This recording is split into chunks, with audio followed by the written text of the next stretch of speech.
તો વાત કરીએ પોરબંદરની તો પોરબંદરના જે કુતિયાણા પાલિકાના પૂર્વ પ્રમુખની દાદાગીરી સામે આવી છે, જ્યાં પાલિકાના પૂર્વ મહિલા પ્રમુખે નર્મદા લાઈન તોડી નાખી। પૂર્વ પ્રમુખ ડેલીબેન ઓડેદરાએ લાઈન તોડી દીધી કે જ્યાં કુતિયાણામાં પાણી ન મળતું હોવાથી લાઈન તોડી, ત્યારે હવે પાણી માટે પોરબંદર વાસીઓને પડી શકે છે મુશ્કેલી। દોઢ વર્ષ ત્યાં પાણીની આના પરિસ્થિતિ છે। વહીવટદાર શાસન આવ્યું, કોઈ બિલકુલ ધ્યાન નથી દેતા। કેટલી વખત અમે પ્રાદેશિક નિયામકમાં બીજું કયું કાર્યપાલક એન્જિનિયરની કેટલી વખત કીધું કે ભાઈ જે ઉપલેટાથી લાઈન પોરબંદર જાય એમાં અમને કુતિયાણાની લાઈન જોડ કરી દો, તમારે કાયમી માટેનો હક થઈ જાય। કોઈ જવાબ ન દીધો। અરજી ઓફિસ વાળાએ કરી હતી, મારા શાસનમાં નથી કરી। આ શાસન પૂરું થયા પછી તો મેં જ કીધું કે નલ થી જલની યોજનાની અરજી કરી દો।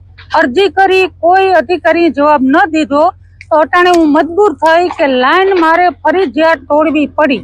નર્મદાથી 8 kgની લાઈન છે ગોળાઈની, એ લાઈન તોડે અને મારે કુતિયાણાની પાણી પૂરું પાડવું, એનાથી અધિકારીઓથી જે કરવું ને જે થાય કરી લઈ।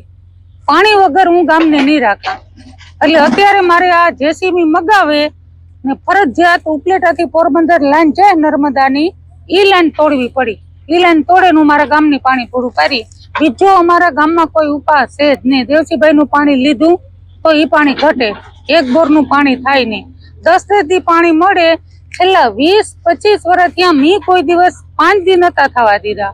તો મારું ગામ બહુ જ હેરાન છે। મારા નાગરિકોની મારે હું હોદ્દા ઉપર હોય કે ન હોય મારી ફરજમાં આવે, એની કાર્યરાહી જવાબ દેવો, સપોર્ટ દેવો એ મારી ફરજમાં આવે। એટલે મારા ઉપર અધિકારીઓને જે કરવું એ કરી લે, હું કોઈથી ભીતી નથી। એટલે મેં આજ